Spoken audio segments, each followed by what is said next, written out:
Rohit. Okay, fine. It's a Sure. fine. Okay. Okay, fine. Okay, so this is the last of this series for building your own web app. From yesterday, you should have built a web app which can run locally on your own computer.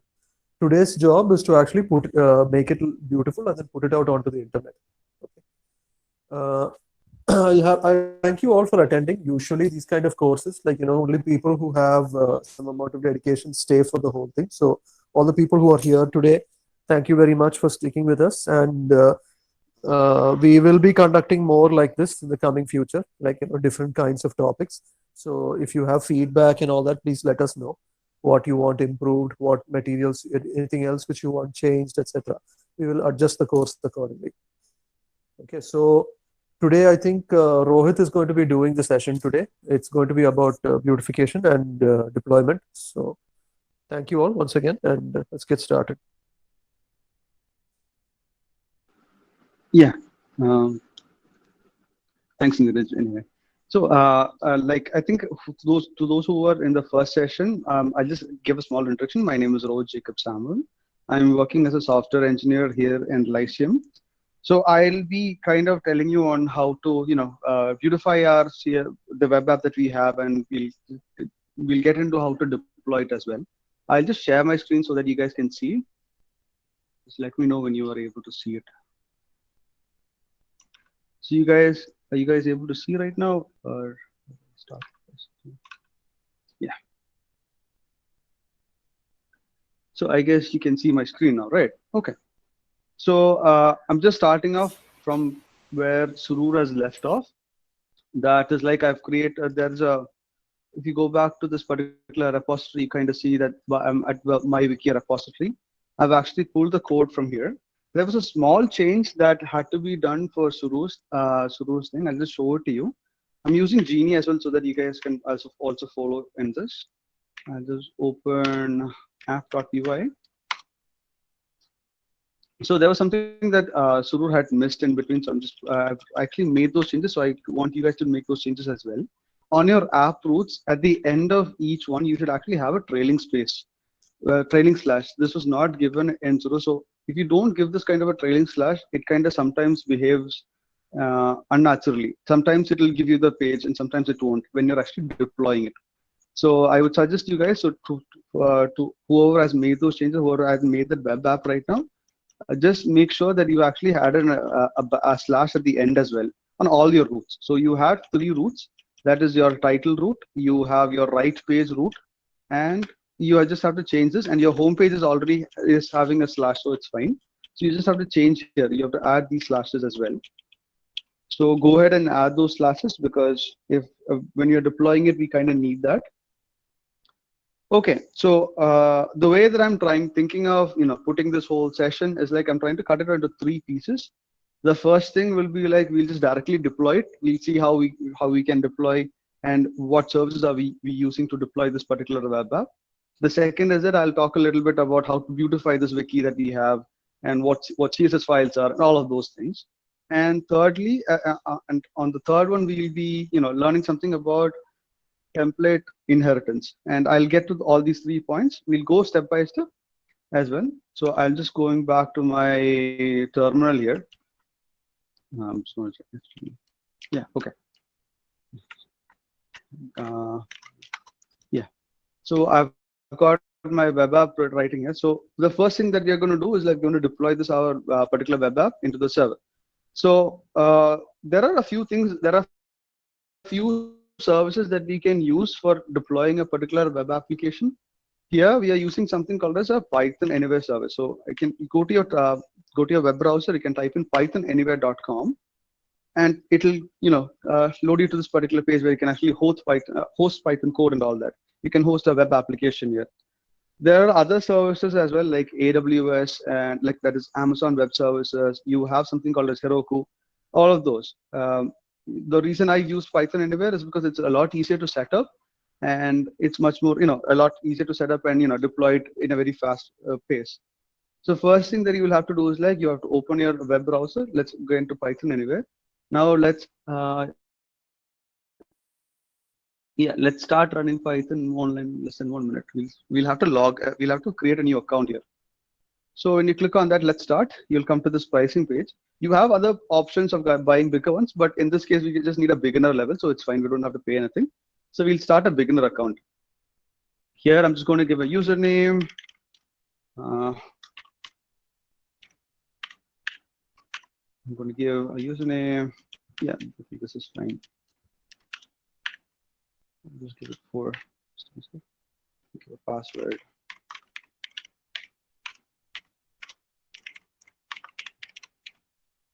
Yeah, I'm going to agree my conditions and I'm going to register myself. So I want you guys to actually register with me so that we'll all be able to deploy the whole thing within that 5-10 minutes itself. So you will be introduced into this particular page. You can end the tour here. This is like the whole dashboard that you'll have. The first thing that we'll do is so this is where we are going to do our whole particular Python and everything. So we just keep the dashboard up and running. And let's come back to our terminal because there's a few things that we need to change.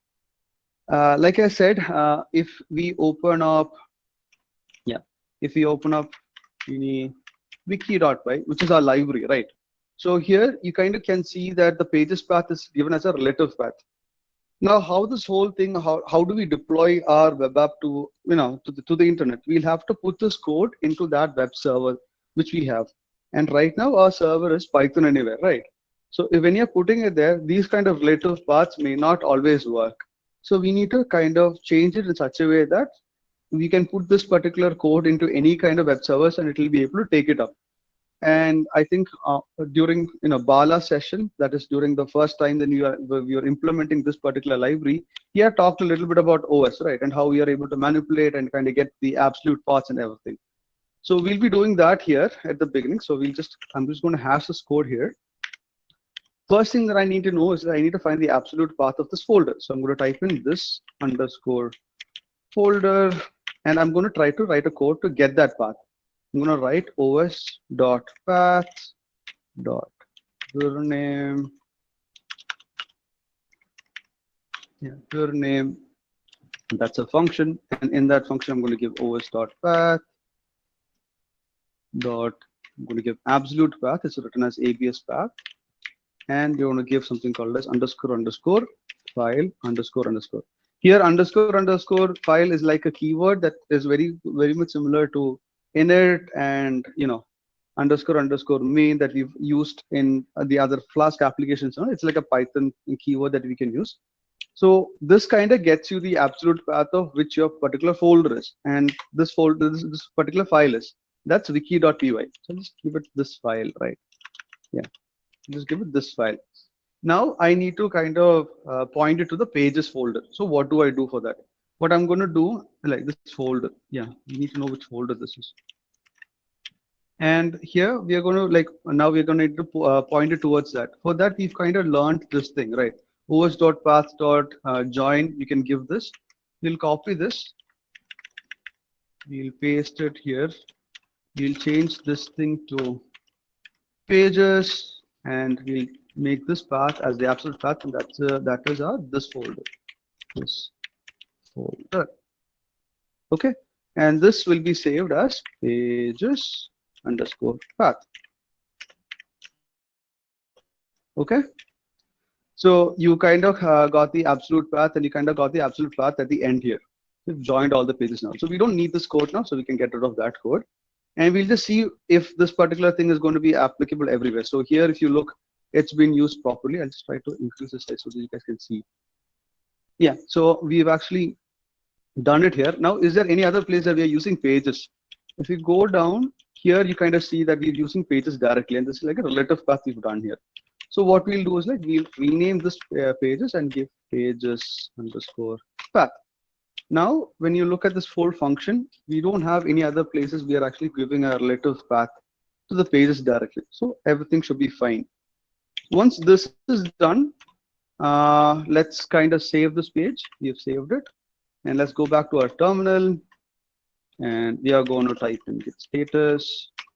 We're going to commit this particular thing because we made a modification, right? And I want this particular thing there on the server as well. So I'm going to type in git add wiki git commit -m. I'm going to say modifies pages. Okay, and I've added, so git status, I'm going to push it as well.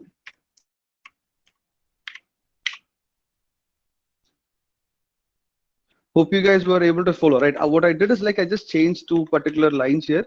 That is all. I kind of changed the relative path into an absolute path, and that's all that I've done here. Nothing else. And we use the way that we've done it, like we use the particular library called as OS, which is a Python input library, and we try to get that through its functions and attributes that we have. Let's come back here. I've also added SSH to my Git repository in my Git account, so I don't have to type in my password or anything. It is completely pushed. Now let's get to the point of deploying this. Let's go back to a web page. Let's go back to a Python anywhere. Now here, what we're going to do is that first we'll have to open a bash or a console or a terminal.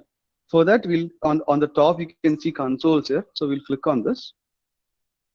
This will kind of give you what all consoles it's available here. We are going to open a bash console. So you can click on this bash thing. So this kind of creates a bash for you. It's opening up. So wait. Yeah. So right now we have this, right? So the next thing that you'll have to do is like we need to get the code into the server. And how do we do that? That's a question, right? Thank God that we use GitHub, right? So we have a Git repository. So we can go to our Git repository. We can go to our code. We have to use HTTP here. It's much more easier for us. So we'll copy this cloning, this HTTP URL. We'll come back to our bash. And here we're going to type in git clone, and we're going to paste it here. Here pasting, it's not the same as the terminals that we use in our local. We can kind of use Control V and Control C to copy paste and all that. So it's much more easier for us as well. So we have to type in Control V to paste it, and we just type in enter. So we have cloned it right now. So let's type in ls. We'll see that we see that new file folder has come in as my wiki, right? The other thing that I need to do is that I need to have a virtual environment for setup for this particular bash. For that, first I need to know where this particular Python file is. So I'm going to type in which Python 3, and it shows the directory. So if I just copy it like this, it will copy it automatically. I just have to select it and let go of my left mouse button. It will copy it for me. So I know where the Python 3 directory is. So I'm going to take that, and now I'm going to create a Python directory. This particular Python environment supports a ton of wrappers and all of that. So the way that you can do is like you can type in mkvir and tabs. So you'll get virtual environment. It's basically like a wrapper. You're going to use it. You're going to type in -p space. You're going to paste the location that you've gotten, and you're going to give a particular name for this virtual environment. And that I'm going to give here is wiki. Okay. So is anybody does having any kind of doubt still here? So I'm just going to press enter, so let it create. So for this time, I kind of would like to take any questions. Were you guys able to, get the Python Anywhere account? Were you able to open your bash? You can completely ask questions. Feel free to ask questions. I'll be looking at the question chat as well, so you can completely ask. So this is the whole point of it, right? So you can kind of you do it yourself and kind of deploy it right now. So I would really suggest you guys try it out with me so that we'll all be able to deploy it by today. So I hope you understood about the absolute path that I talked about, right? Does anybody have any doubt or anything? You guys can be completely free. You don't have to, if it's hard for you guys to type it in, you can put it as a voice. You can turn your mic on and you can talk. Completely fine. How much web apps can we host on a beginner account? I think you can host one, because it provides you the DNS and everything. You don't have to set up anything else. So it only supports one. But at a time, it's one. So you kind of can have multiple projects on your terminal. You can have multiple projects put into this. But when you're actually running it, you can only run one.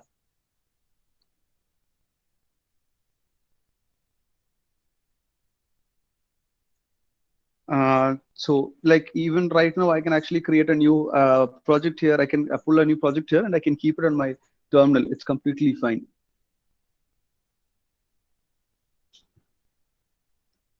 So I think you might not know about the wrapper thing. So this is how you do the wrapper. In your bash, you just have to type this in. That's all. Like on your local, you'll be using virtual environment. It's the same thing. It doesn't. It's not a big issue because the reason is like what it basically does is like it takes the environment, it saves in a separate folder completely outside, on your home page. So it's completely fine. You use -p to tell which Python you're using, and in order to get this particular thing, you type in which Python, and it kind of tells you where your Python file is, and you just give a name to it, so that now you know that this particular thing is having a virtual environment active because you're seeing that wiki at the end. It's the same as virtual environment itself. You're having just a wrapper around it. That's all. So I guess, shall I move a little more forward? I think we'll just move a little.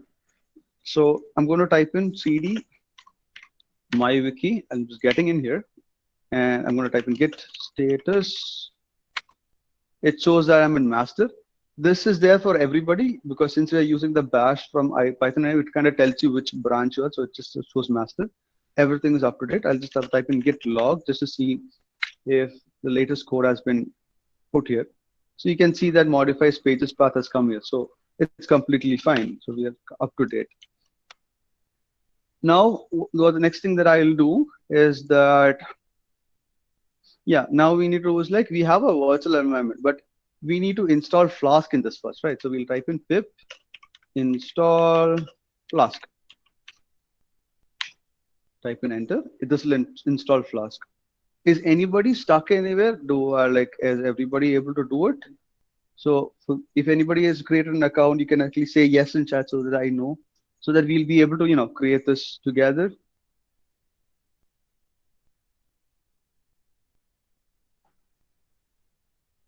I'll give it some time so that you can actually do till here, like 2 minutes or so.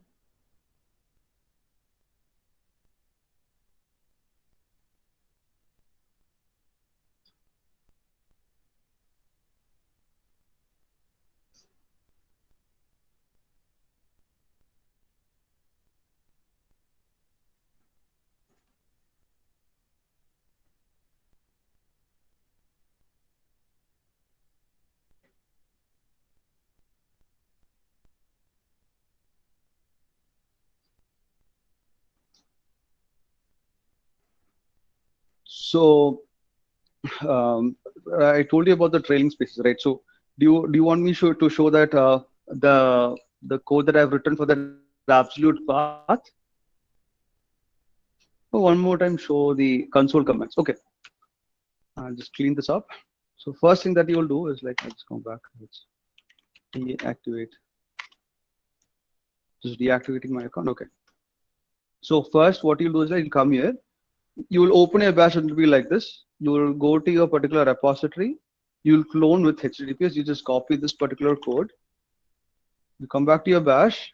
You type in git clone and then Control V to paste it, and you'll press enter. This will kind of clone your particular git repository here in the bash.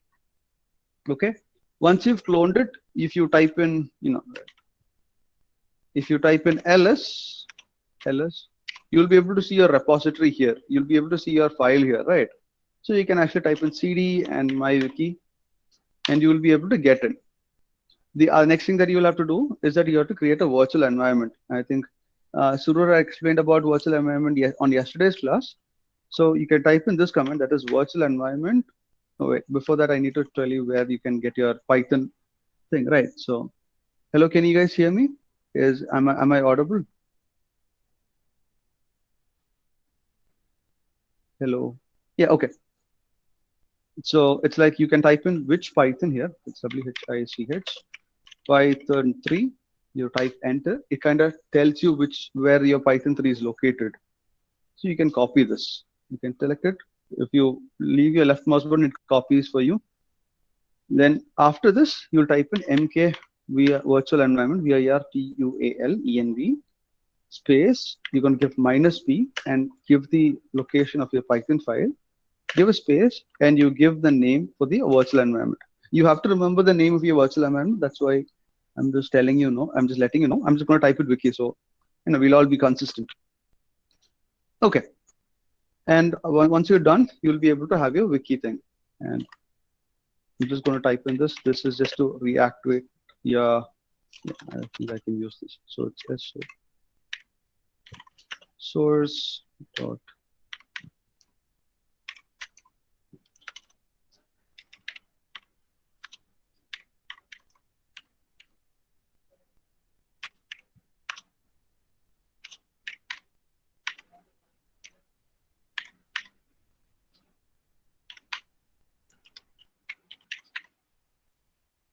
I'm just opening my environment. Okay.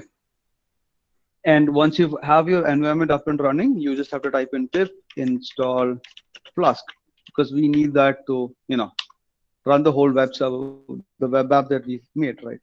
So here I've already satisfied the requirements, so it's fine. Okay. So now let's move on. So what we're going to do is that we'll first on your top right hand portion, you have this dash bar. You can take that, and on that you will type web. Okay. Type in web. You will open here. So right now it shows that you don't have any kind of web apps or anything. So we're going to add a new web app. So we are just basically telling Python Anywhere that we have a web app to run and all that. Here on the first page, we're going to type in next, and it's going to say that we need to select a Python web framework. What we are going to do is that we are going to do manual configuration. Okay. So you're going to type in manual configuration. On this portion, it will ask your Python version. Click on Python 3.8. Once that is done, you'll just see something like this. It's fine. You can go directly to next and let it load. I hope that you guys were able to follow. If you have any doubts, I can take up questions, so it's completely fine. You can interrupt me in between and you can ask, it's completely fine. So once you have done that, you'll be welcomed into this page. It will tell that your configuration for this particular thing has been done, and a lot of other details as well. So if I right click on this and if I open it in a new tab, this kind of gives you a hello world kind of a thing. If you get this message, this means that your Python Anywhere setup is almost done. It's almost ready to get deployed. Whatever our code is, we can actually use that to deploy it here. So you should get this thing. I can wait for maybe a minute or so. I can take up questions. You have no problems understanding, right? If you have, if I'm going a little too fast or anything, you can just let me know. It's completely fine.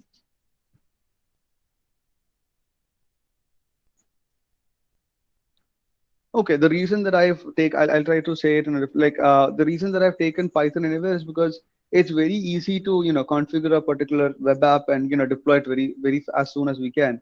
But if you're using like AWS and all of that, you have to manage it on a very micro level. So that is a lot more complicated. But in proper industry development run, we'll be using those. But at times when you don't have time and we want to deploy a particular web application as soon as we can, we use services like Heroku and Python Anywhere to do that.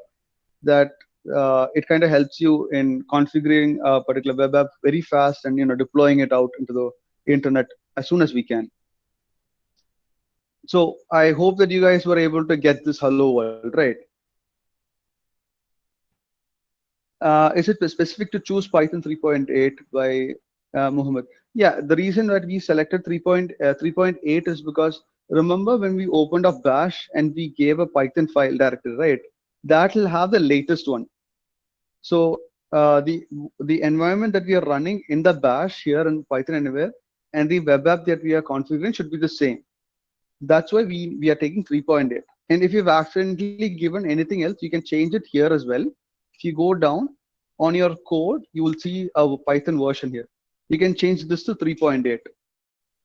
You kind of need it because the way that we've made that virtual environment wiki is based on 3.8. So it's fine. All right.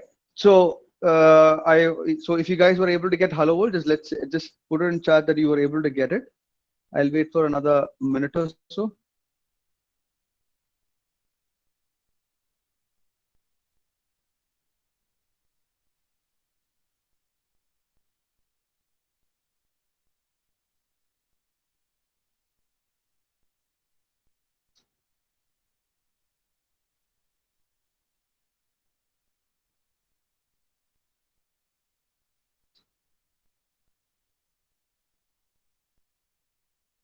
You guys were able to understand, right? So shall I move forward? There's a few more steps to deploy our web app. So yeah, so the next thing that we are going to do is that let's say that you have gotten this. I hope that you guys have gotten it. So on this particular page, you can go down a little bit and you can see virtual environment here. So here what we're going to do is like, remember the name that we gave for the virtual environment? It was Wiki. So we can just type in our virtual environment name and press enter. It'll automatically find it for you. So you don't have to give the path or anything. It'll automatically find it for you. Okay. Now, just like this, we need to add our source code as well. We need to tell Python Anywhere or this particular web app that you need to take code from here, right? So for that, on top, you will see code. On this, you will see something called a source code. We'll have to give the path here. So we'll just type in, we'll click on here. And just the same that we've entered our virtual environment, we'll just type in our repository name or that folder name. For me, it is MyWiki, right? So I'm going to type it in. I'm going to press enter. And this automatically finds it for you and puts that path here. Okay. There's two things that I did. One is I set up my virtual environment. I just typed in wiki and pressed enter. It is there now. And I've added my source code. I typed in my wiki and I pressed enter. It found my Git repo and it kind of linked it there. So we basically done these two things. Now there's one more thing that we need to do. That is like we need to set up a configuration file. So you can see something called as WSGI configuration file. So you'll be taking this link now. Okay. So you click on this link, it'll load. It'll just show this huge editor and a lot of things, right? So if you come down a little bit from line number 19, you kind of see hello world and all that, right? This is what we saw on the other page. This is like a test just to see if everything is working properly and all of that, right? So what we're going to do is like we're going to take from line number 19, go down to line number 47. Okay, and we're going to delete it. So it is from line number 19 to line number 47. We don't need it at all. So I'll just put a comment here so that you can actually see 19 to 47. Okay, we can get rid of that, the code which is there. And now you're going to write a WSGI. We're going to configure this particular web app. So the do you know what WSGI is? Or I'll give a small explanation. So what WSGI it's a short form for Web Server Gateway Interface. So this is the application or the interface that connects the web server to your particular application. And this particular application is considered as an object here. So this is like the whole, the interface where we connect our web server to our particular web application. So once you've deleted the code on the top, that is from line 19 to line 47, you can come down. You can see a lot of headings here, right? You can come down to a heading which says Flask. So because we are using a Flask application, right? So we're going to use this kind of configuration here. So here it's written in Flask, and you can see some single comments here, like import sys. We're going to uncomment this. Will come down as well. There's another single quote here which is called as path. That is line number 79. We're going to uncomment that. We're going to uncomment the two lines which is towards the bottom. Till we're going to uncomment till from main Flask app, right? So we've uncommented these many files and the import sys on the top, which is on line number 71. Are you guys able to follow me?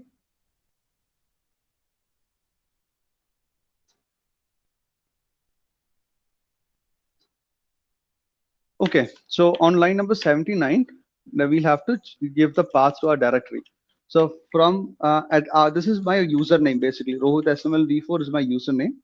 So right after username, we can delete all of this because we'll have to give our path, right?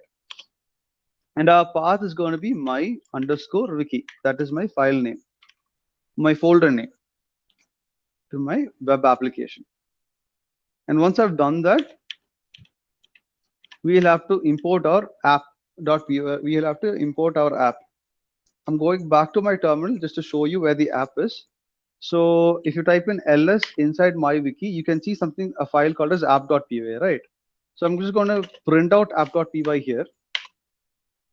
And here you kind of see you've actually, this is the place where you actually initialize the app, right? It's called as app is equal to flask in parentheses __ name. So this is where we actually initialize our particular Flask application. So it is this particular variable that we need to mention it there. That is what we'll have to import from there. Import it to that particular server or that configuration file. We'll go back on top. Here, we're going to make change here. So we're going to remove the main Flask app file, that is from app.py. So we're going to type in from app. We are going to import the variable app, and it's going to be named as application. You don't have to change the keywords from as application because that's, you're just telling your configuration file that this is the application that I want to use. And that is all that you will have to do here. Are you guys clear? I just give a outline again. We'll go back on top. We just opened our WSGI configuration file. We removed lines from 19 to 47. Then we came down to where Flask was written. And here we uncommented a few things. We uncommented imports, we uncommented these many files, that is path and an if condition and import sentence as well. We've made change in the path. We made it to my wiki so that it's actually pointing to our directory. Okay, and you guys can hear me, right? I'm still audible, right? If my voice is breaking in any way, just let me know. Okay. So then we made changes here. Like we are just telling where our particular application is. So it's for us, it's like from app, import app. That's all that we'll have to do here. Okay. So after this, we'll have to save this file. In order to save, you can see it on the top right side. It's called a save. So you can click on this. Save. It's still saving here. You can see the loading thing here. And once it's done, it's saved. Now what I'll have to do is that I'll come back here again. I'll open the menu and I'll take web again. Okay. I'll come back to the web page. Now what I'll have to do is like, I've configured everything and it's supposed to work now, right? So I'm going to type in reload. I'm going to reload the particular web server that we have. It's taking some time to load, so let it reload. We'll wait for 2 minutes, and it's reloaded.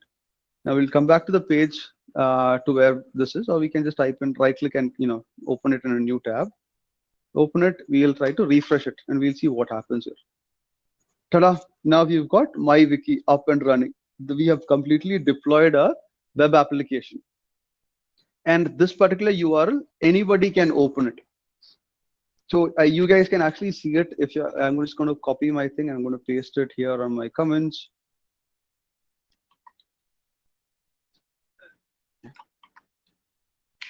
So you guys will be able to open this particular thing on your web application. Now, this basically means that you've deployed your web application. Congrats, we've actually did it. It's as simple as this. It's easy to configure. It's very small things that you need to do. And since we have Git, it's a lot easier to put your code into your web server as well. So for the people who've done it, you can pat yourself on the back. You've actually deployed your first Flask application. So I'll take in questions. Do I need to repeat something, or do you need any kind of clarity in anything? I'll help you out here.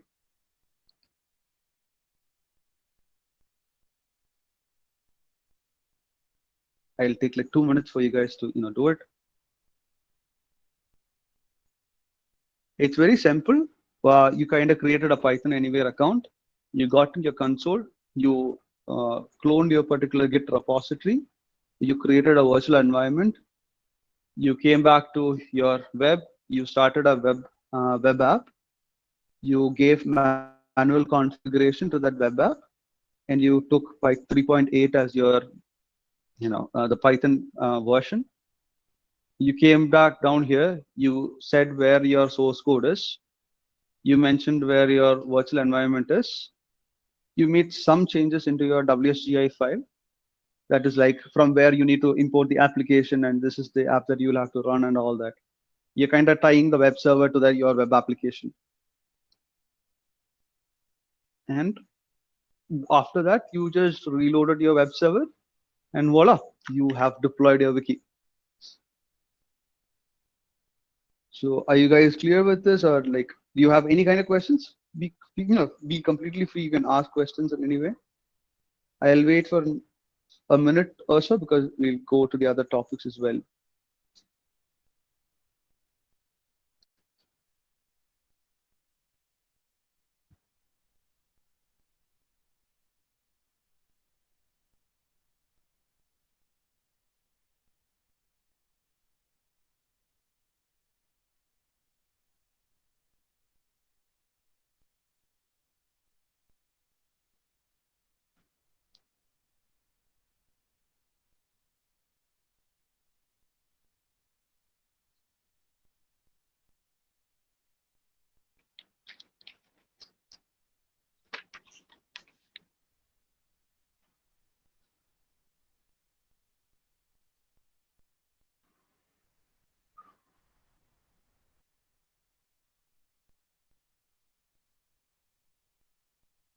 So shall I move forward?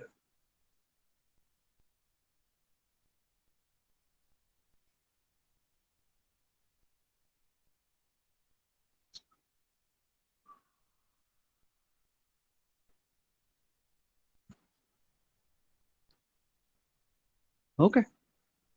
All right. So you actually have deployed your app, but this app it looks very ugly, right? It's not that great or anything. And I kind of want to style it in a way so that it looks very presentable. So what we're going to do now is like we'll just close our wiki here. We'll keep our web app here itself. We'll keep it to the side. We'll come back to our terminal. I'm going to type in Control L so it gets cleared. And we're going to see how we're going to style it. So let's open the template and we'll move from there, right? So we need to make changes in our templates or in our HTML files. We're going to type in Genie, and our template is here. We've got 3 templates. I guess we'll start with the first home thing, right? Home HTML. So we'll go to home. We'll open it up. Now, here you kind of see that, you have this HTML, you have this head, which is written here. You have the body and everything. So I think I'll give you an idea on what I want here. I'll go back to my, terminal here. I'm going to type in bg for L. I'm going to run Python and app.py. So remember, we have to do Python app.py. The reason is because we need our debug mode on in this case. Okay. We're going to go on top. We're going to run our server, that is 127.0.0.1 5000. Load it. Now it's loading. We'll just see if everything works. I click on Python, this thing comes in. Click on Moon, it comes. Okay, so it's working. Now, this is my idea. This is what I'm thinking. I'll kind of give a good styling to this, and I'll kind of make this like a big header because we need to tell everybody that this is my wiki, right? So in order to do that, first, let's go back down to my terminal. The first thing that I'm going to do is I'm going to cut this particular h tag that is written here. It's written in the body. I don't want it in the body because I want this as a header on the top later. So I'm going to cut it from here, and I'm going to go to my head and make some space here. Yeah, I'm going to paste it here. Okay, I need to be, yeah. Okay. Now, once that is done, I'll show you something else. So in H1 tags, we have certain attributes. So when you are learning about input statements, you kind of learned about attributes. Like in this case, for an A tag, href is an attribute that you can see here. And Similarly, you have a lot of attributes for other tags as well. And one of the attribute is called as style. And this attribute kind of takes in the style arguments as well. So let's say I'm just as an example. In this style, you have these certain selectors. We call it them selectors. I want to change. Let's say that I actually want to change my color of my wiki. So how do I change it? I want to change the style here. So I'm going to write a selector, which is going to be called as color, color, and I'm going to put a double colon here, and I'm going to state which is the parameter that I'm going to give. I'm going to give red, and I'm going to end my selector with a semicolon at the end. Okay. Once I make this, I'm going to save my file. I'm going to go on top. I'm going to refresh, and you can see that the color changed to red color.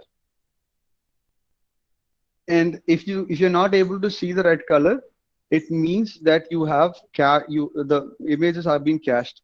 So for that, what you need to do is like you can right click on your browser, you can go to your inspect element, and in your inspect element, where you have something called as network on the top, you can take network, and in network you can tick disable cache. Mine is already ticked. So so especially when you're beautifying and when you're playing with styling and all that, always make sure that this thing is disabled. So each small change that you make in your styling will get you'll be able to see it then and there itself. Am I clear to you guys? We just changed the color. I'll just show that code again.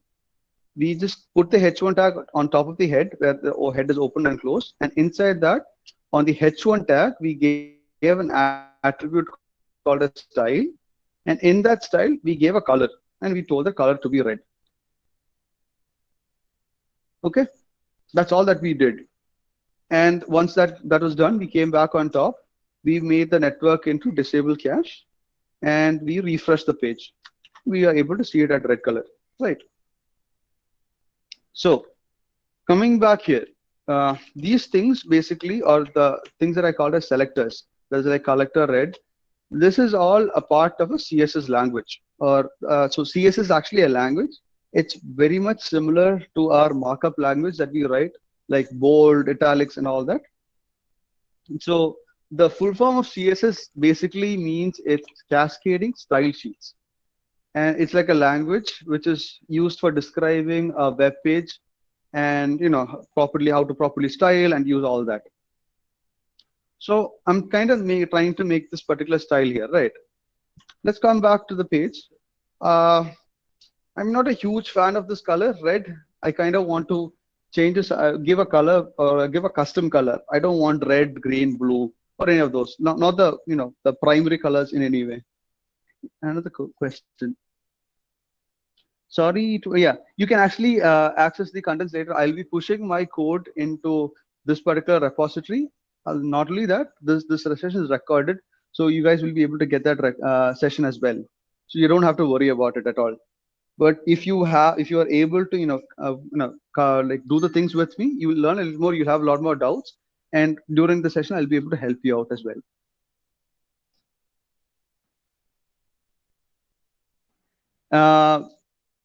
So the information about the website. So Muhammad has asked a question: can we get information about websites such as number of visits and all that? So in Python, anywhere you don't get that, but you can include a lot of other third-party libraries to your particular server, and record all those information later on. Kind of like Google Analytics will take a lot of data, so you can kind of install those things as third-party applications and make it in such a way that the web server is able to get all those information. Otherwise, we are not able to. I hope that I was able to clear Mohammad's doubt.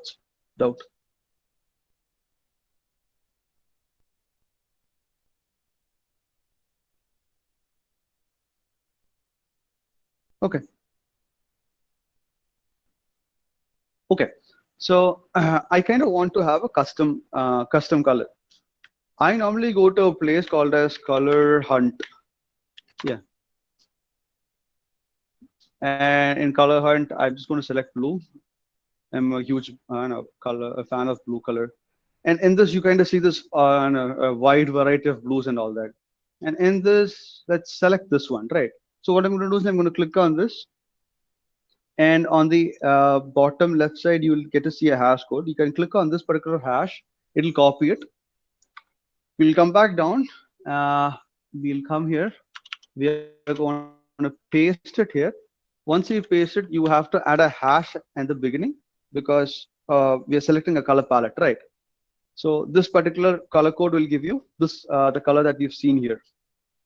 So once I've made a change here on my HTML file, I'm going to save it. I've saved it.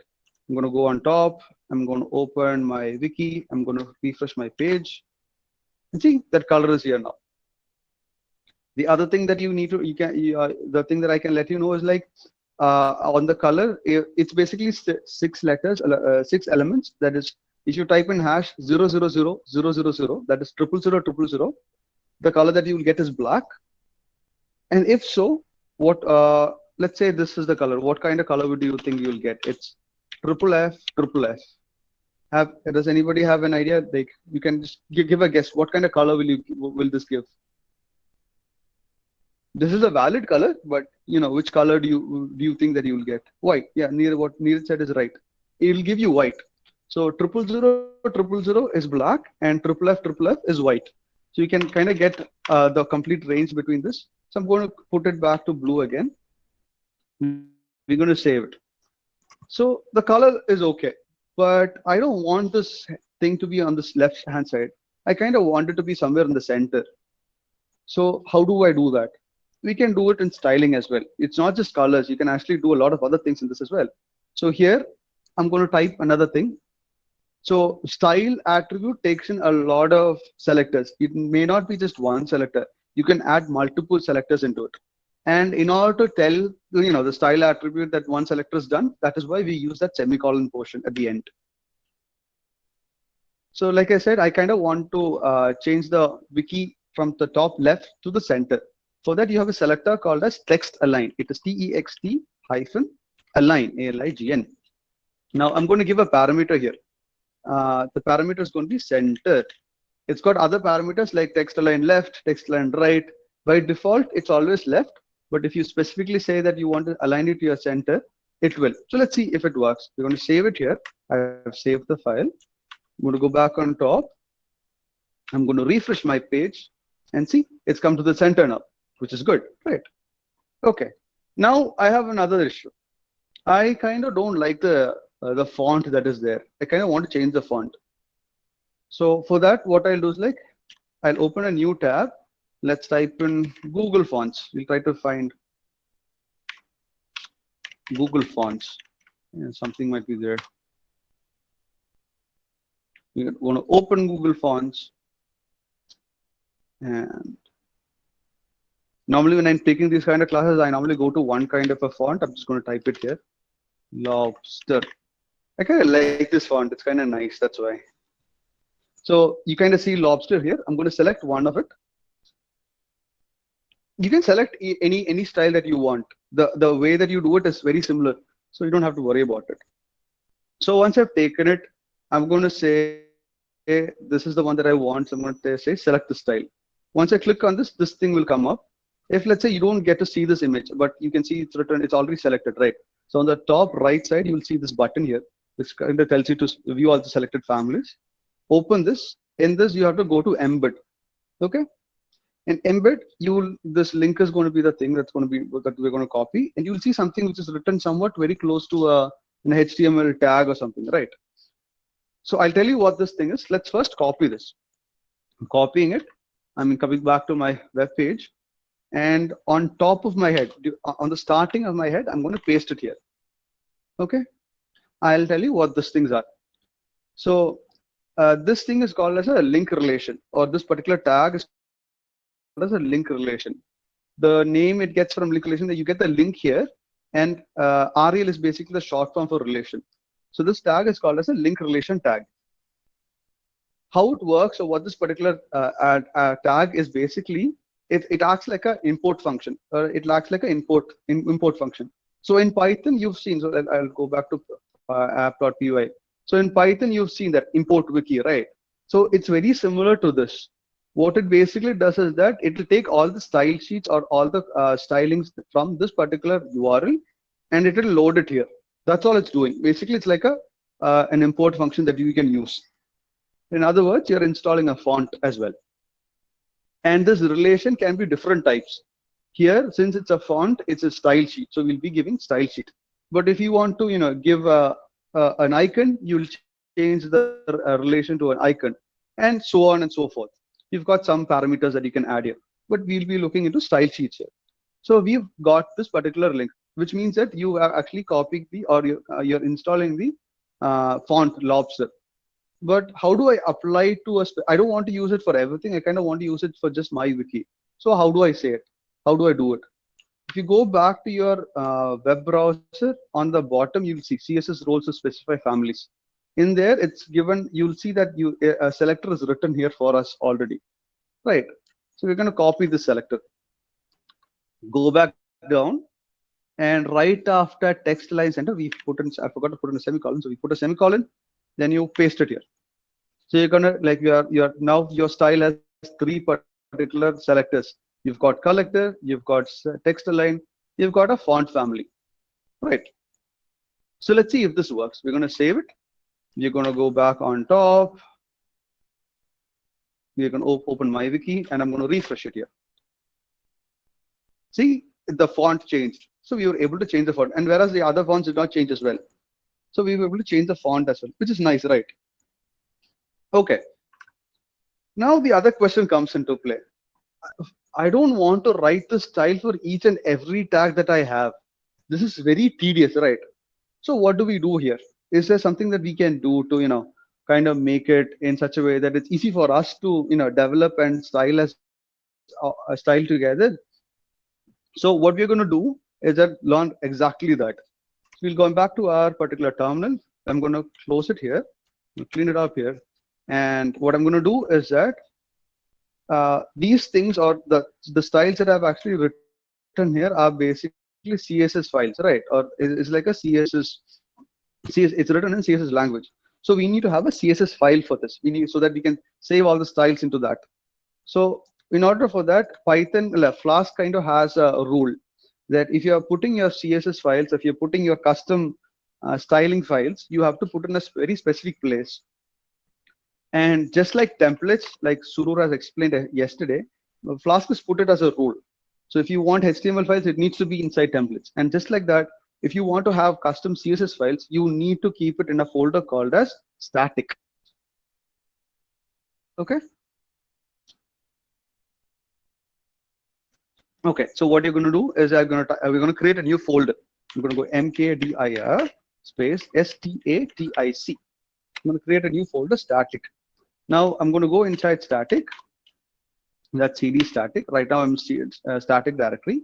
I'm going to create a new folder again, mkdir, and I'm going to create a folder called as CSS, because this is a CSS file, right? We're going to keep it here. And if you type in ls, this is where we're going to put our CSS files. If you are having if you're having like an image file or a JavaScript file, the way that we'll do is like mkdir img is the normal way of writing an image file. We'll type in that. And if you have a JavaScript file, we'll type in mkdir.js.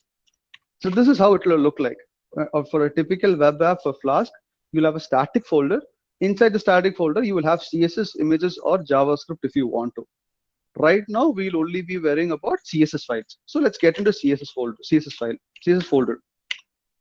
Here, what we're going to do is like we are going to create a new CSS file to save all our custom CSS static files or the custom selectors. So I'm going to type in Genie. I'm going to type in Genie, and I'm going to create a file called as style.css. The extension is .css because this is a CSS file. I'm going to create that. So right now I've got my style.css up and running. Now what I need to do is like I'll come back to home.html. I'll cut this whole thing. I'm going to cut it, Control X. I'm going to make this a little more neater. Save it. I'm going to come back here. And what I'm going to do is I'm just going to paste it here. So there are different ways that you can write selectors. The first thing that I'm going to explain to you is class selectors. And I'll tell you what is the difference between the different types of selectors that I'm going to teach you as well. So in order to define a class selector, you will have to put a dot in the beginning. And we are trying to change, or we are trying to make style changes to this header, right? So I'm going to give the name as page header. You can give any name, but for a proper concurrency, we'll just type in page header. And in this page header, I'm going to open and close bracket, a curly brackets here, so that this kind of page header will have a few selectors written here. The next thing I'm going to do is that I'm going to cut all of this from here. I'm going to get rid of style. I'm going to paste it here. And normally the style that we write here is like after every selector, you don't need, we don't. After every selector, we'll be, putting it in a new line so that each selector is in a new line. We can get rid of the double quotes at each end, and we're going to save it. Okay. I've done that. So this is now a class selector which is written. But now, right now, nothing is happening, right? So let's try reloading the page and see what happens. I'm going to run my app here. I have to go back. Right? cd.dots. Yeah. Right now, back at my wiki. I'm going to type in ls. This is where we are. So we're going to type in Python app. You're going to run our server again. You're going to go on top. You're going to refresh. This takes a little time to refresh because we changed our styles. It's all back to normal, right? Which means that we have created a CSS file, but we've not imported that CSS file into our particular thing. And we've not told that we need to use it for this as well, right? So what we're going to do is that on the next line, we're going to create an import function. And how do we put an import in HTML? We're going to use an link ref, right? Link relation. I'm going to give the relation as a style sheet. So I told that relation is a style sheet because we are trying to import a style. And after this, I'm going to give href. And I have to give the location on where this thing is going to be, right? Here, we are going to use something called as URL for. I think you've already learned about it yesterday when Surur was teaching you. So I'm going to type in URL_for, open and close bracket. I think you guys can, open and close bracket. And here, what do I type? For other hrefs and all, like on the bottom, you kind of knew where you wanted to go and you could have given the routes, right? The reason that Flask wants that rule that you need to open and you have to have a static folder is because when Flask has been deployed or Flask is run, it kind of knows where to look for static files. So you can tell that this is a static thing that I'm trying to import. So you can put static there, and we need to give an argument as well to which file that you want to load. So we're going to type in file and file name equal to, in single quotes, we're going to give the location, and location starts from static folder. So you have to think from static. In static, we need to go to a folder called as CSS, and inside CSS, there is going to be a file called as style.css. Right. So we'll save that. Like we said before, we are actually importing the style sheet here. But how do I make that style sheet be applicable to this particular MyWiki? For that, what I'm going to do is I'm going to create a div. A div basically kind of encapsulates styling to one particular thing, to the elements whichever are inside this. I'm going to put a div. Inside this, we're going to call another attribute, and that attribute's name is going to be class. And inside class, we're going to give page-header. So what we've done is like we've imported the style CSS thing, and inside the style CSS we've got a selector which is written, a class selector which is written as page header, which has got some selectors inside, and we are going to we created a div class. We just put it inside so you guys can better understand. Yeah, we've got a div class inside. Sorry, I forgot. This is the title. Title won't have any changes. Div class equals page header hyphen header. We're going to have a slash div here. So this is the thing that we're going to change, right? Right. So we gave a class to a div and we gave the name as page header. Let's save this and let's see if it works at all. Right. So we'll go back on top. We'll refresh this again. It's taking some time to load. But yeah, it came perfectly well, right? So this is how you actually write your own custom CSS files. And let's say that I kind of want to change it a little bit more. So I'm going to try explain a few more CSS selectors. If you have any doubts in between, you can ask. I can stop in between if you don't understand what color, text line, font family, or any of the selectors that I'm explaining below. You can ask me a question. I can help you out then and there itself. So don't worry. Don't be embarrassed in any way. This is how we all learn, right? So be free to ask questions. It's completely fine. But yeah, so right now I've told you about what a class header is. But let's say that I actually want to change this particular MyWiki. I want to give it a different style to it. But I also want to have the same things as a page header as well.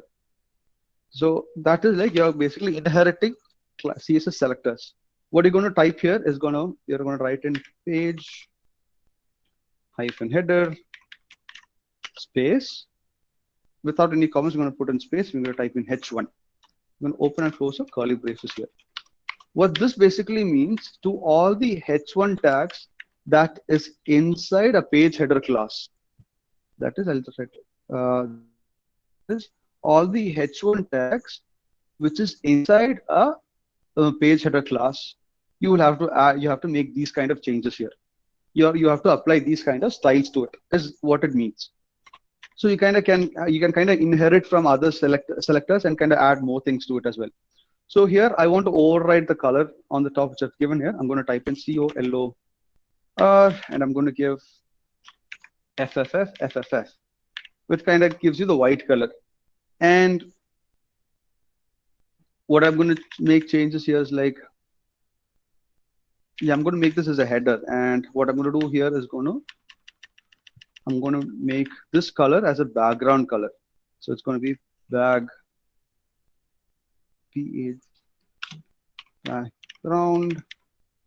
hyphen color.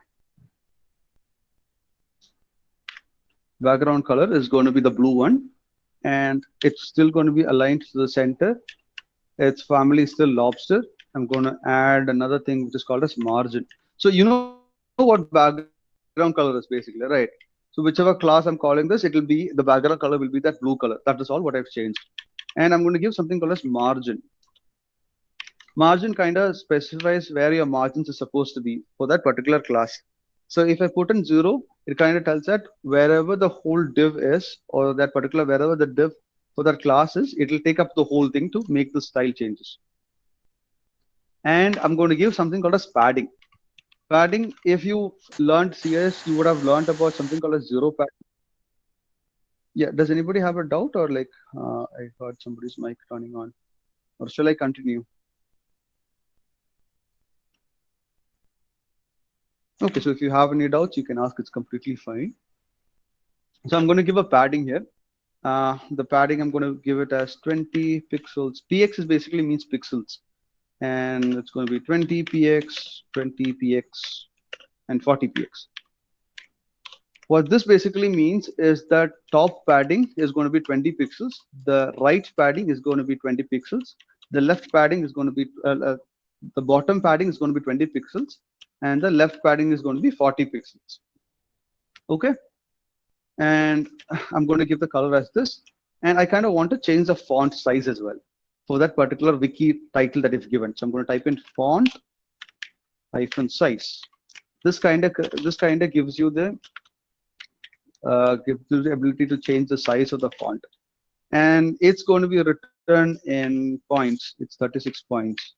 You can give it, PT is basically a metric which is called points. You can use pixels here as well. It's completely fine, but I'm more comfortable using points. That's why I'm using points. So I'm just going to give it 36 points.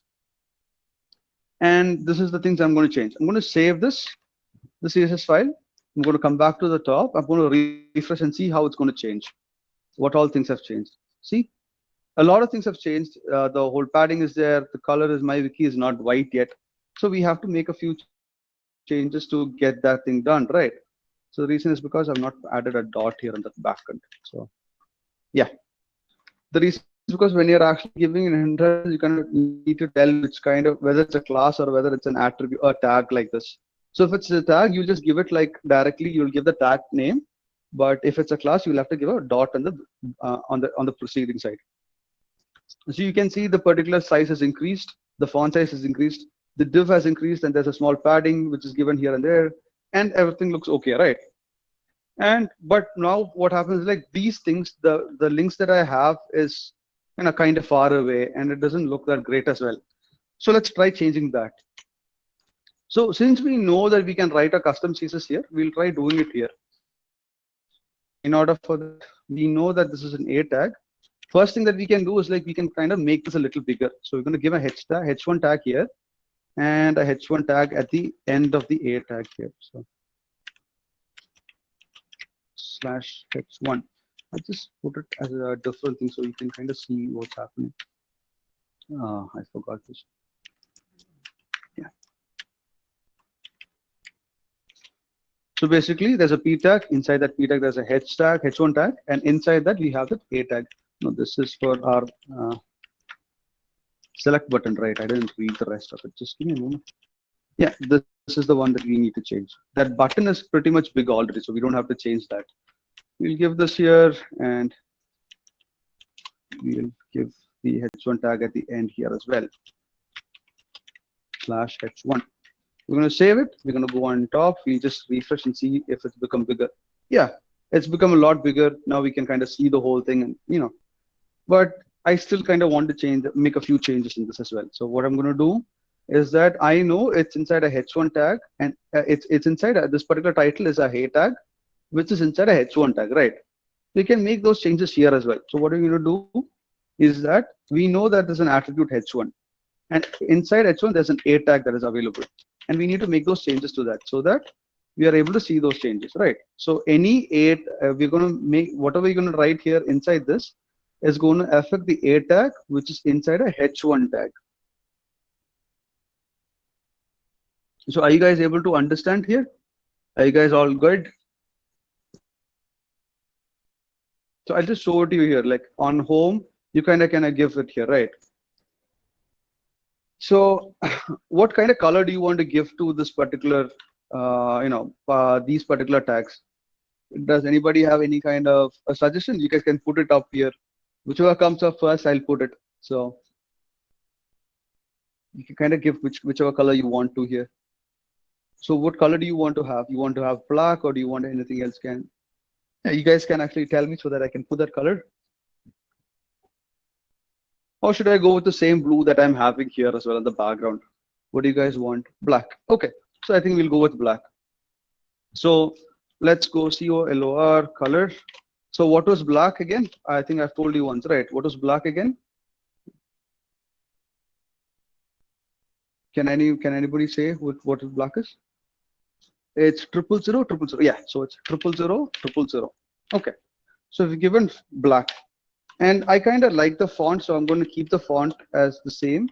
I'm going to copy the font from here. I'm going to paste the font, and I'm going to teach you something called as padding left, padding hyphen left. So what this basically does is that it gives a padding on the left side to make it move to a little bit towards the right.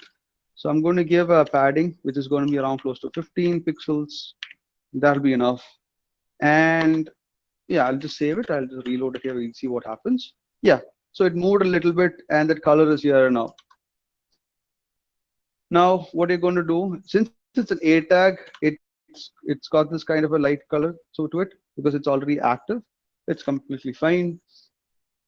And what you're going to give here is I'm going to say that I don't want any kind of text declaration here. So I'm going to give, I don't want that underline that is there on each line, right? Since it's an A tag, you have this underline. So whenever you copy paste a URL, you will always have an underline at the bottom, right? I don't want that. I'm not a huge fan of it. To get rid of that, I'm going to type in text decoration, and I'm going to give none. Just saying that I don't want anything to I don't know, decorate this in any way. So I'm going to refresh it here and see. Now that line is gone. Okay, but if I move my mouse, it kind of shows that it's something that I can click, so I can come back here as well. That's good.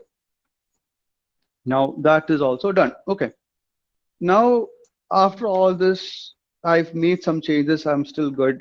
I've got this button which is not looking good at all, and I don't have the patience to write the whole sign to properly make the button neat and all of that. I need some kind of help. I wish that somebody else kind of had a huge set of style sheets that I can use later on. For that, we have something called as Bootstrap. Have you ever heard about Bootstrap? Has anybody heard about it? If so, you can say that to your chat. So Bootstrap is like a framework for HTML and CSS. Yeah, so Neeraj just heard about it. So like we use Flask as a web framework for Python, for HTML and CSS, we got Bootstrap. So this is like a framework that we use. It's completely free and open source. So in order to get started, we're going to click on Get Started here. And like we need to import the files, right? And we kind of know how to import files now, right? We've already imported two things in our particular HTML file. So we're going to come here. We'll see the CSS thing. So we're just going to copy the CSS. You have Java and all that. We don't need that for now. But you can kind of copy this and keep it there. It kind of helps you. But you copy this particular thing, which kind of gives you all the style sheets. That is necessary. I'll come back down. And I'm going to come back to my home.html. I'm going to put my style sheet, like, yeah, I'm going to put it on top. Yeah, put it on top. The reason I put it on top is because first I'd like to have the Bootstrap CSS built in. I need that style sheet to load. And since I've made my own custom ones, I want the custom ones to overwrite the top, the ones on the top. So as we go down, the CSS, you kind of gets overwritten one by one. So I don't want to use the old CSS. I want to use my custom CSS files. That's why I've put it on the bottom, and I put my Bootstrap on the top. I've done this. So I've gotten the import files. And now I need to make changes to our create page. So there are some things. So it's very easy to use Bootstrap. Let's say I want to have a button. On the side itself, you'll get to see a lot of components, contents, and all of that. So here I'm going to search button. I've got some button. So this is a fixed button. This is not what I want. Let's go to, I think it's components. Badges, buttons, yeah. I got buttons. So it kind of shows you the kind of buttons that you have. And you can see that the class it's given as BTN BTN primary or BTN BTN success. So can you actually, what kind of color button do you want for our create page? You guys can select. So you have primary, you've got secondary, you've got success, danger, warning, info, light, and dark. So the first person to give me an option, I'll take that up. So it's, type it fast. You can see all the colors on your screen. So which color do you want for the button? Let's see your artistic, nature, like which color is much better. Is it blue? Is it dark gray, black?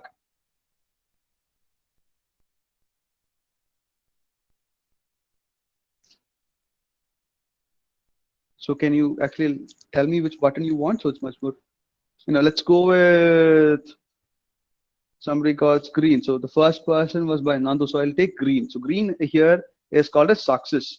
So it's called as BTN space BTN success, right? So I'm going to copy this class from here. Just this thing. I'm going to copy it. I'm going to come back down here. And on the button, I'm going to paste it here.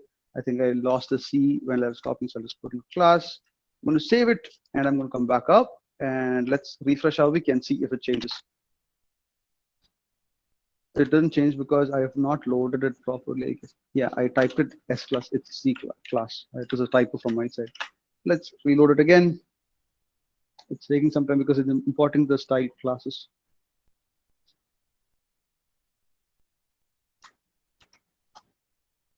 It's taking some time to load. Yeah, see? you've got the green button on the top now. So I just for simplicity's sake, I'm going to type in style. I don't want to write a new one just for this, so I'm going to write in style. I'm only going to use this button here, right? So I'm going to type in style, and I'm going to write text align center. So it kind of looks, it is there in the center. That's it. Save this, come back on top, refresh. Yeah, I didn't go to the center because I gave to the button. I have to. The reason that this does not work is because I wrote this thing in the button. You can't write it in the button because it's already enclosed in this p tag, right? So the p tag controls everything. So if you enclose a few things inside, whatever is on the top, outermost thing, that'll have the most effect. So I'm going to change it to my p tag and see if it works. Yeah, it came to the center. Now I've got this. This kind of gives you the whole idea on what all we need to do for all of this, and this looks good, right? I'm going to type, just going to give another a small CSS change as well. I'm going to give a p tag, and I'm going to give a style to a p tag as well. I'm going to say I need a padding, and that padding should be towards the left a little bit, and that can be around close to 35 pixels. I'm just giving it so that for later stages and later things I can use it. But this is how you you can also write it like this as well. So for every p tag that is written, this kind of a style selector will be added to it as well. So you've kind of created, you kind of know how to get this thing done, how to style everything. Now it looks much better than what we had before, right? So don't you guys agree with this? It looks much better than what we had, right? It's a little more styled and everything looks good. All of that is nice. Yeah, but this kind of gives you, this kind of gives you on how to change all the CSS files and everything. So if you guys have any doubts on this, you can let me know, or I guess I'll move a little more forward. Is it okay?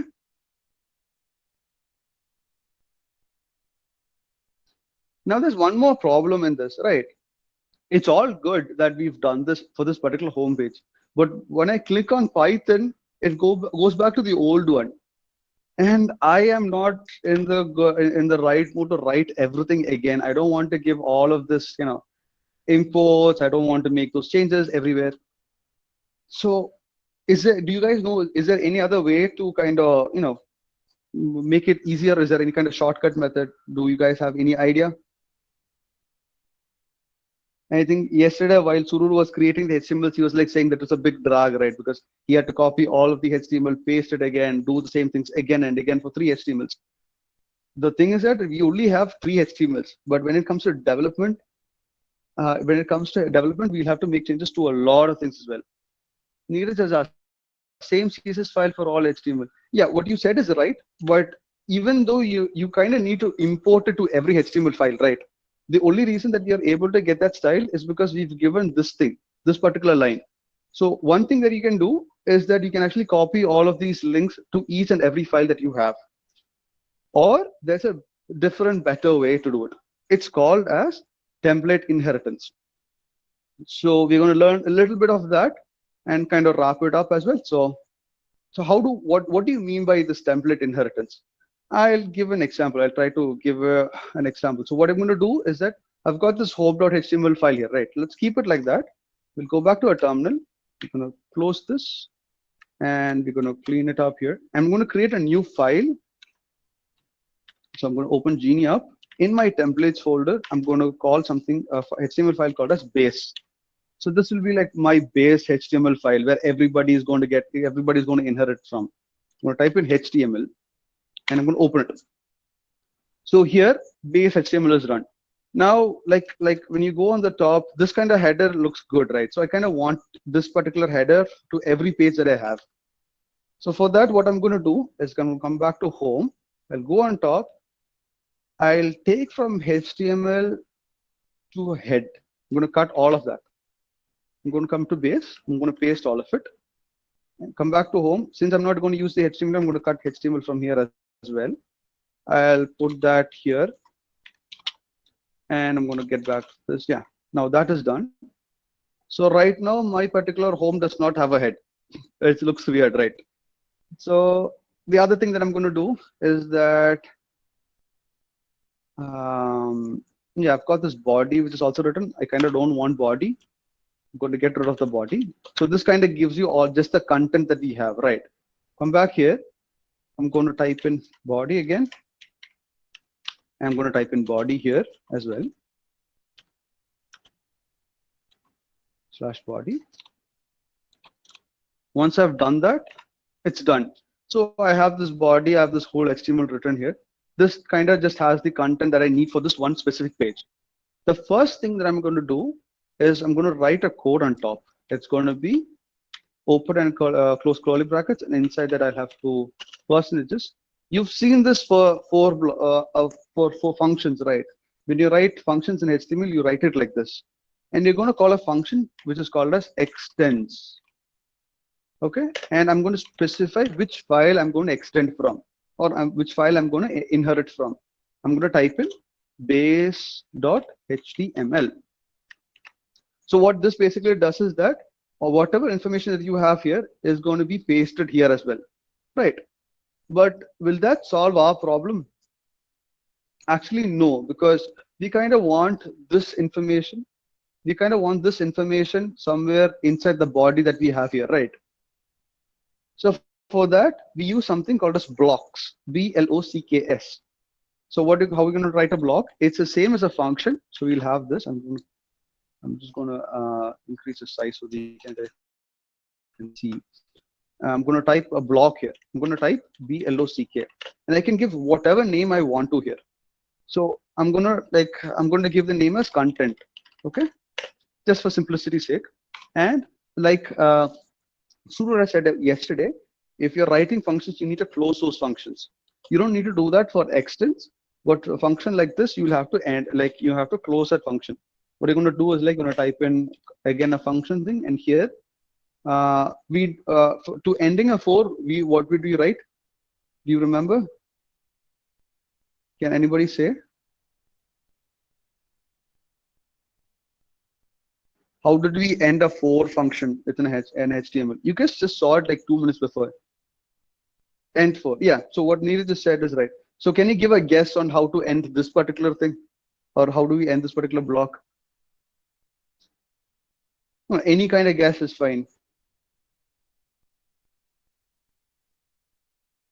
Yeah, you're absolutely right. It's as simple as that. So it's actually end block itself. Okay. So let's save that. But once this is done, so what it basically does is that I'll just show it to you right now. I'm going to type block here as well. So what it basically does is like extend the base, and I'm going to say the same thing which I've written here. I'm going to copy this. I'm going to come back here. I'm going to paste it, and I'm going to take the end block from here, and I'm going to say, I'm going to get rid of this. I'm going to come back to the way bottom, paste it here, and keep it. Yeah. So what it basically does is like, from seeing both the base HTML and the home, do you guys have any idea what's happening? Do you have any kind of clue what's going to happen before me explaining? Does anybody want to take a chance and just say what's going to happen?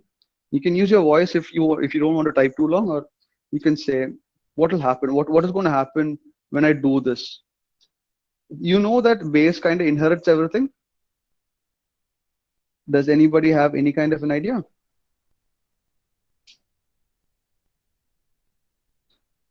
Or do you guys give up so fast? Come on, give me something.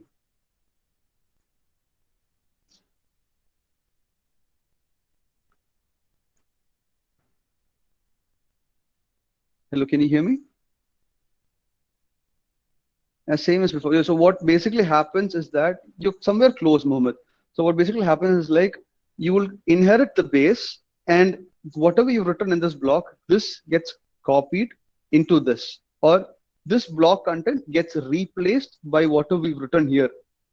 Right. So we are able to put a lot of code inside our base without disrupting the whole code. Do you understand? Basically, what you're doing is like you will inherit this whole base, and whatever we've written here, this gets replaced by whatever we've written here. So the good thing, yeah, as functions, yeah, you kind of take it and you're taking a block of code and you're kind of replacing it your base. The good thing about that is that you can change contents for different HTML files, and you don't have to worry about your head or your imports or any of those. You just have to replace the content for each and every HTML file that you have, right? So I'm going to save this, and let's see if we've made any kind of change here. So I'm going to type in Python app, run it here, and we're going to run this. So yeah, there's a template error. Jinja token and statement block. Okay. Yeah. Okay. This basically this shows where it's like, yeah, it's in base.html. Okay, that's what I'm going to do. Yes.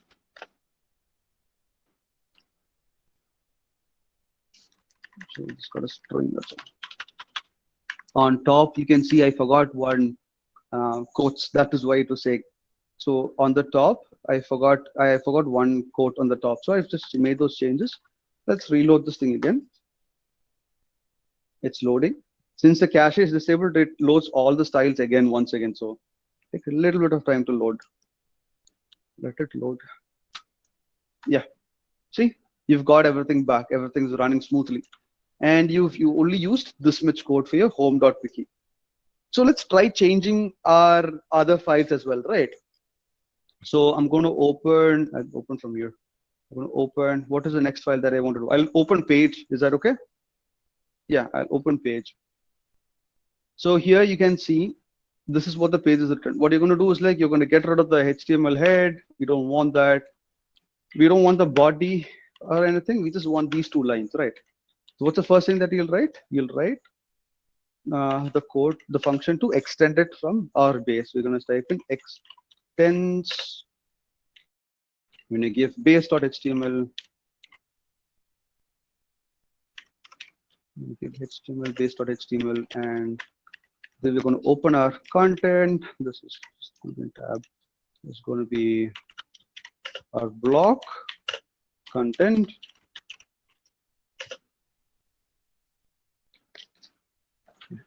And we're going to end our block as well.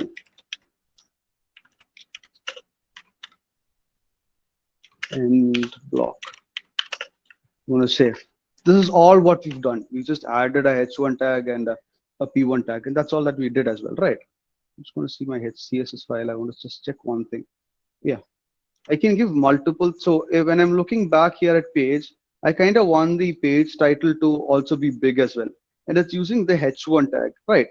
And since if you go back to your style.css, you kind of see that you only make changes to the a tags which is written here. And your h1 tag, this h1 is actually if it needs a page header thing. So here I kind of want to have another attribute as well, and you can kind of give that selector by giving a comma. And here we're going to type in h1. So what basically this does is that you have the same kind of selectors for an a tag which is inside a h1, and also a h1 tag which is on its own. Okay, I'm going to save it. So that the reason I did this is because I kind of want this same styles to this particular h1 tag in my page.html, nothing else.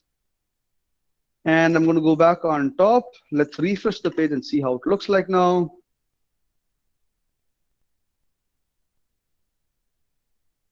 Yeah, it looks good. Now let's open Python. Let's cross our fingers and see if it loads. See, it looks much better. And that is with minimal effort that we've done, because the only reason was we were able to inherit whatever we had written in the beginning. We had our custom CSS file. We were able to make those changes. We'll go back, we'll open another file.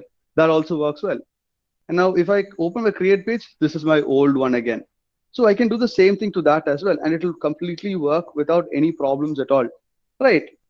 So that's how you actually style your CSS. So let's go ahead and do it. Do that for our create file as well. Let's do it as fast as we can. So we can kind of right here, we can open that. It's much simple now, right? It's much more easier to clean everything up. What you need to do is like get rid of this. I don't want the body. I don't want the head. I don't want the body. I don't want the HTML. Instead, what am I supposed to do here? I have to open a function for extending it. I'm going to extends. I'm going to give base.html. Yeah, base.html. Then I'm going to go here So my create new page is going to look good. It's not going to have a problem. And yeah, I'm going to, yeah, have to put this in a particular block, right? I'm going to say block content, block. You can have multiple blocks in the whole thing. Depends. So we can have this huge base page where you can want to have replaced for in a small portions of it. It's completely fine. You can have multiple block contents, and you can kind of have a lot more complicated HTML later on. So this kind of gives you an idea on how to create blocks and everything. You need to end block here. Let's see how this thing works. So this is the only change I've done. I got rid of everything. I added 4 lines of code, and that was it. No, 3 lines actually. I've added block and I've added these 2. So it's 3 lines of code, nothing else. And let's create on click page. Let's see what happens. See, it looks much better now. And the submit query also, we'll kind of change it, right? So what do we give on a submit button? This looks like a button, so we kind of can give the same class here. I'm going to give class, and I think last time somebody asked for a different color, right? I think it was Neeraj primary. So we'll try give that here, right? So it will be button btn hyphen primary. We'll save it. We'll go on top. We'll refresh the page, and let's see if it kind of makes any difference. No, it didn't, because I didn't call it properly. Yeah, I forgot an S at the end. I'm gonna call it. We'll refresh it again. We'll see. So submit query has now that. Now voila, we were able to completely make the whole thing a lot more beautiful. This looks good, right? What do you guys think about this? You guys were able to follow the whole CSS things, right? So it's all good, but the thing is, it's still my local. Let's deploy it for the as a final thing. So I'll come back here. I'm going to close my file. I'm going to close this. I'm going to type in git status. I want to add everything, right? So I'm going to type in git add, and I'm going to copy this, paste, and give a space in between. I'm going to copy this, paste it. I'm going to give a space, copy this, give this space. Git add will take multiple, files and folders together, so it's completely fine. You can do this. This is untracked because we created a static folder and we created a base file, right? So we're going to copy this and paste it as well. Press enter. Now it's all added. See, everything is added. Now we're going to type in git commit adds flare to wiki, and let's commit it. It's committed. This CM basically means it's a short form, so it's like CO. It's commit minus M. Okay, this is what I did. I just wrote a shortcut. You might not have it, so you have to write it git commit minus M. Okay, so I've committed it. Now I'm going to type in git status. I'm going to push this code. Okay, I pushed it. It's pushing. Yeah, and it's pushed. Now let's go back up here. We'll go to a web setup, and on your we can open our console. I'm going to take it as a new folder, and on console you'll have your console which is active. If you don't have an active console here, you can always take a bash again. Coming back here, and we're going to type in git pull to get the latest code. You can see we've made a good amount of changes, right? So yeah, we've pulled the code, and that is it. Now we'll go back to our web page setup. We don't need a bash anymore, so we're going to closing that. You're going to reload the page here. This is the local ones. I'm going to keep the local one here. Let's open this. This is still loading because of all the static files. And we're going to right click, open it. Now, keeping your fingers crossed, it worked. Now we've completely deployed our stylized wiki. So people who are able to follow this, you can pat yourself on the back. You guys did it. And this is how you actually, stylize everything, and this is how you actually do it. If you open it, it looks very good in this as well. So yeah, I guess that concludes our particular session. We were able to, deploy it as well. So I'll take questions for 5 minutes. Does anybody have any kind of questions? Did you enjoy this? Like, were you able to follow through? Like, any of this, anything is completely fine. So what do you guys think about this?